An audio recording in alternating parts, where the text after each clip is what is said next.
भाई P math classes में मैं यशपाल सिंह आपका स्वागत करता हूं।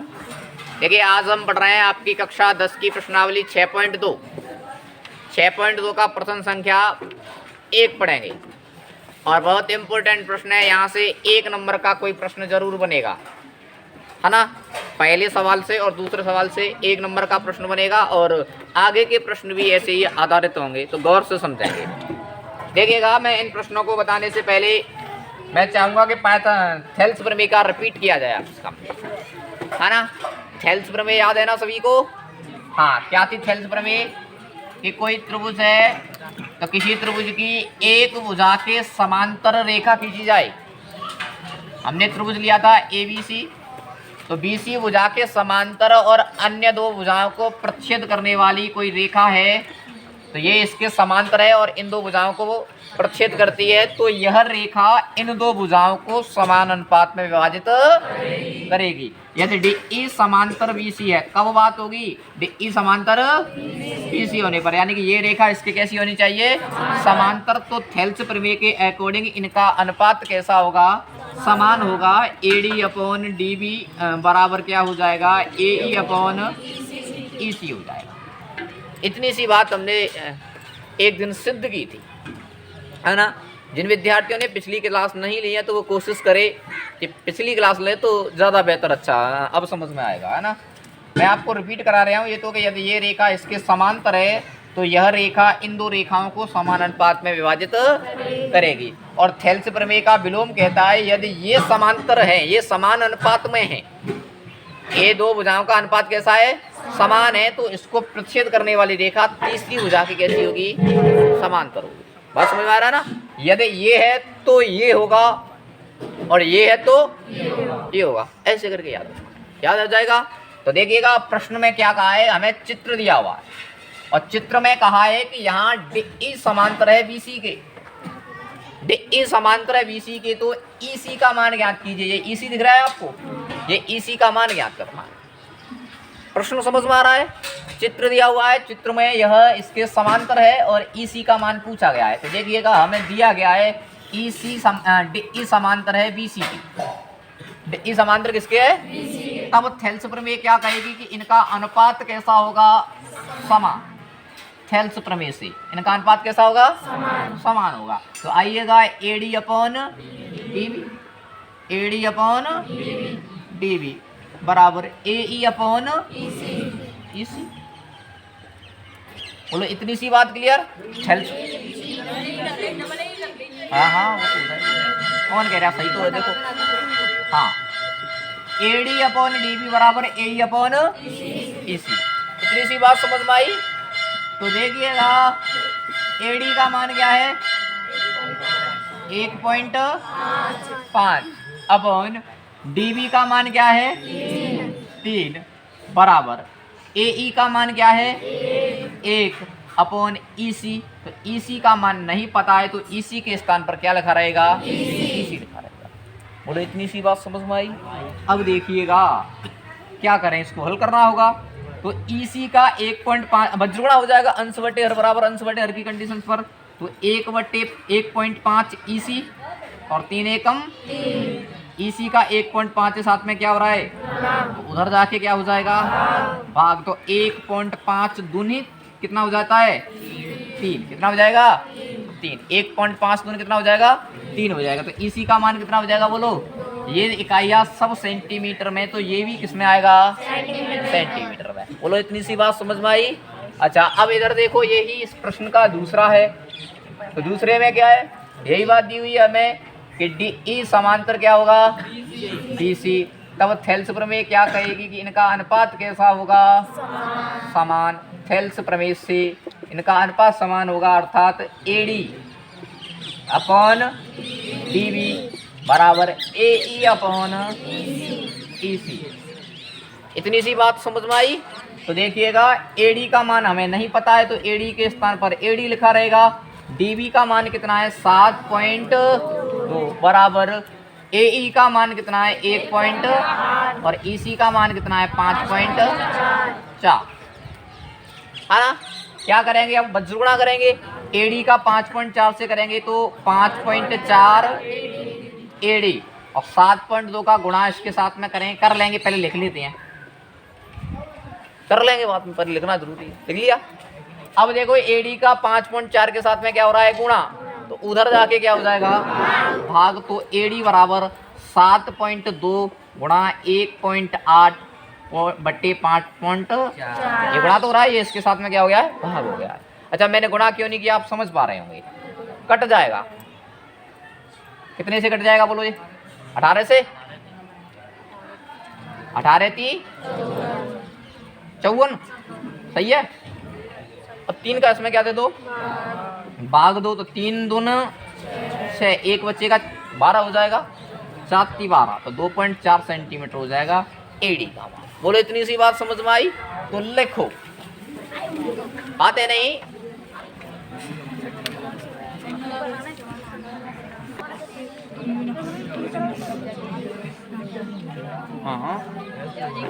देखिएगा प्रश्न संख्या 2 में कहा गया है कि कोई त्रिभुज है पी क्यू आर, चित्र दिया नहीं है, लिखना बंद करो, बाद में लिखना, मैं पर्याप्त तो समझ दूंगा लिखने के लिए, पहले समझो। कोई त्रिभुज है पी क्यू आर, चित्र दिया नहीं है, हम बना रहे हैं, कोई त्रिभुज है पी क्यू आर, इनकी भुजा पी क्यू और पी आर पर ई व एफ इस प्रकार स्थित है कि पी बराबर 3.9, ई क्यू बराबर 3 सेंटीमीटर, पी एफ बराबर 3.6 और आर एफ बराबर 9 सेंटीमीटर। तो हमें बताना है कि क्या ई एफ समांतर हो सकती है क्यू आर के, क्या बताना है कि क्या ई एफ है वो क्यू आर के समांतर हो सकती है। अच्छा समांतर होगी कब, जब इनका अनुपात कैसा होगा, समान, कब होगी तब इनका अनुपात कैसा होगा, तो हम क्या करेंगे, इनका अनुपात ज्ञात करेंगे, क्या करेंगे, अनुपात ज्ञात करेंगे। तो देखिएगा पीई और ई क्यू का अनुपात ज्ञात करेंगे, तो इसको कैसे लिखेंगे फिर हम, पीई अपॉन ई क्यू, कैसे लिखे, कुछ गड़बड़ होगी क्या, यहाँ कितना है 2 पॉइंट, और ठीक है, चलो हाँ इधर आ जाओ, कोई दिक्कत नहीं है, वो मिस्टेक होगी, तेरे में 9 लिख रही है, तो मेरे को 9 क्यों दिखी, दूसरे में निगाह नीचे चली गई होगी, ठीक है कोई दिक्कत नहीं, याद रखो। हाँ पीई अपॉन ई क्यू, तो पीई का मान कितना है 3.9 और ई क्यू का मान कितना है 3, काट दें 3 से, या फिर पॉइंट हटा के नीचे क्या करें, 0 बढ़ा लें, कैसे भी कर लो, कोई दिक्कत नहीं है तब भी। हाँ लल्लू तो को ध्यान दे, हाँ देखिएगा 3 से कट जाएगा कितनी बार, 13 बार, कितनी बार, और 3 से कितनी बार कट जाएगा, 10 बार, तो कितना हो जाएगा ये 13/10 हो जाएगा। आगे बात समझ में, तो पी अपॉन ई क्यू का मान कितना हो जाएगा 13/, अब क्या ज्ञात करेंगे बताओ, P F upon F R ज्ञात करेंगे। तो पी एफ का मान कितना है 3.6 और आर एफ या एफ आर, बात देखिए इसका मान कितना है 2.4 है। तुमसे कितनी बार कहा है साइकिल सही रखा करो, प्रॉब्लम होती है, आम रास्ता है ये, तो कोई दिक्कत नहीं है। इधर देखो, हाँ इधर देखो, पी एफ का मान 3.6 और एफ आर का मान 2.4, तो यहाँ देखो पॉइंट के बाद एक अंक है, यहाँ भी पॉइंट के बाद एक अंक है, तो हट जाएगा। अब ये कितने से कट जाएगा, ये 12 से कट जाएगा, 12 दूनी, तो क्या इनका अनुपात समान है, पी अपॉन ई क्यू और P F upon F R ज्ञात किया हमने, तो ये बराबर नहीं आया है, बराबर नहीं आया तो रेखा समांतर नहीं होगी। तो देखो ई एफ और क्यू आर, देखो ये तो चिन्ह होता है समांतर का, जैसे ये होता है बराबर का, काट दिया तो बराबर, इनको काट दें तो समांतर नहीं है, या शुद्ध शुद्ध हिंदी में लिख दो ई एफ समांतर नहीं है किसके, क्यू आर। इतनी सी बात समझ में आ गई। अच्छा अब देखो दूसरा प्रश्न दिया है इसी का, इसमें भी यही काम करेंगे हम, अनुपात ज्ञात करेंगे। तो देखिएगा P upon E Q, P upon P का मान कितना है 4 और ई क्यू का मान कितना है 4.5। पॉइंट हटाएंगे ऊपर क्या बढ़ जाएगा 0 बढ़ जाएगा। कितने से कट जाएगा ये 5 से 8 और 9 पना 45 8/9 हो जाएगा। अब इधर का अनुपात ज्ञात करेंगे P F upon F R. तो पी एफ का मान कितना है और एफ आर कहो या आर एफ को कितना है। तो आज अनुपात कैसा है समान है। तो P E upon E Q बराबर है P F upon F R के। पी एफ अपॉन तो कौन सी प्रमेय से थेल्स प्रमेय के विलोम से। थेल्स प्रमेय के विलोम से ये रेखा इसके कैसी होगी समांतर होगी। ई एफ समांतर क्यू आर। कर पाओगे है ना। इसका तीसरा है वो तुम्हारा होमवर्क होगा वो आपको करना। इसका तीसरा है ना उसको देखिएगा। दूसरे का तीसरा देखो अनुपात ज्ञात करते समय ये बात ध्यान रखनी है कि कौन कौन सी भुजाएं दी हैं और कैसे दिया हुआ है मान है ना। देखो हमें पी क्यू दिया है यानी कि पूरी भुजा दी है ठीक है और पी दिया हुआ है आधी भुजा दी है। तो मैंने उस दिन क्या बताया था कि हम अपनी सिचुएशन के हिसाब से अनुपात ज्ञात करेंगे। आधी भुजा का पूरी भुजा के संगत ज्ञात करना है या आधे का आधे से ज्ञात करना है बताया ना था। तो आज हमें कौन कौन सा मान दिया है देखो यहाँ पी क्यू दिया है और पी दिया है और पी आर पूरी भुजा दी है और पी एफ दिया हुआ है यानी एक तो आधी भुजा दी है और कौन सी भुजा दी है। तो इसी के हिसाब से अनुपात ज्ञात करेंगे। इधर ध्यान दो मैं ज्ञात करूंगा यहाँ P E upon P Q. P E आधी भुजा अभी हल्का वाले प्रश्न में मैंने ई क्यू लिखा था जब मान दिया था उसके हिसाब से। लेकिन आज दिया है पी ई और पी आर आधी भुजा और पूरी भुजा। इधर ध्यान दो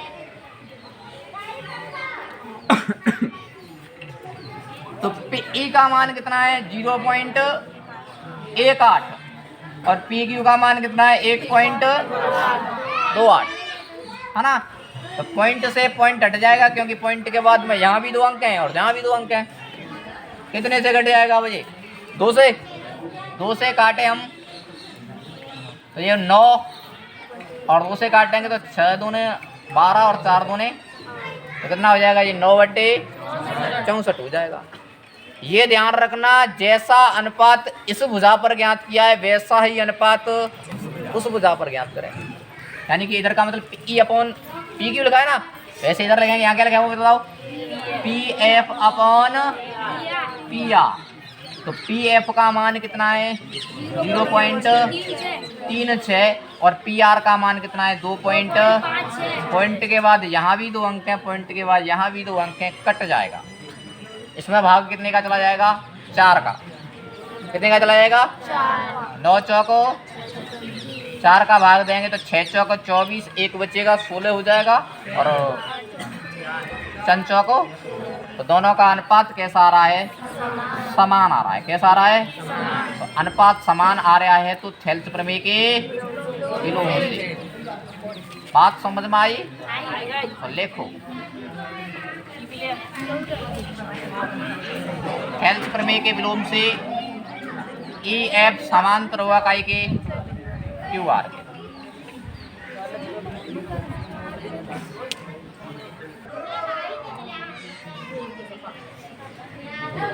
क्वेश्चन नंबर 3 में क्या है ये चित्र दिया हुआ है। सभी विद्यार्थी गौर से देखो बहुत अच्छा प्रश्न है और ये प्रश्न समझ में आना जरूरी है ताकि आगे के प्रश्नों ऐसे ही करके कुछ होंगे। ये चित्र दिया हुआ है और इसमें कहा है कि एल एम समांतर सी बी। एल एम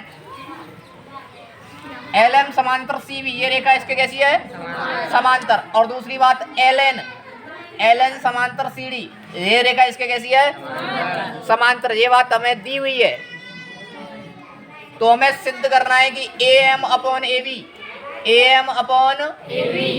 और A N upon A D. प्रश्न समझ में आया हाँ। तो देखिएगा हल में और हल में जो भी बात हमें दी हुई होती है हम वहां से कोशिश करेंगे। हमें क्या दिया हुआ है एल एम समांतर सी बी ये रेखा इसके कैसी है तो थेल्स प्रमेय कहाँ लगती है त्रिभुज में। अब इन रेखाओं से संबंध में कौन सा त्रिभुज बन रहा है? A B C. तो त्रिभुज ए बी सी में कौन से त्रिभुज में है? यानी कि ए सी रेखा के ऊपर वाला त्रिभुज बन रहा है। त्रिभुज देख लेना, त्रिभुज कहाँ बन रहा है? A B C. दिख गया ना सभी को? ए बी सी में क्या दिया है? एल एम समांतर सी बी, यानी कि ये रेखा इसकी कैसी है? समांतर। तो कौन सी प्रमेय लगाएंगे? थेल्स प्रमेय। कौन सी प्रमेय? और थेल्स प्रमेय कहेगी यह रेखा इसके समांतर है, तो यह रेखा इन दो रेखाओं को क्या करेगी? समान अनुपात में विभाजित करेगी। क्या करेगी? समान अनुपात में विभाजित करेगी। तो एक नजर RHS की ओर, या एक नजर जो सिद्ध करना है ना उसकी ओर। क्या सिद्ध करना है हमें? AM/AB। एक नजर रखनी है, सिद्ध करना है, क्योंकि जो बात सिद्ध करने के लिए प्रश्न में कही है वो है करनी होगी, चाहे आप कुछ भी करो। तो AM/AB। तो AM/AB कैसे आएगा? आधी भुजा और पूरी भुजा का अनुपात। तो हमें आवश्यकता इसकी है, तो हम क्यों ना ऐसे ही लिया जाए, तो ज़्यादा बेहतर रहेगा, है ना। तो देखिएगा इस त्रिभुज में, ABC त्रिभुज में हम देखें तो ये भुजा इसके कैसी है? समांतर। तो इनका अनुपात कैसा होगा? समान। तो मैं लिखूंगा AM/AB, है ना।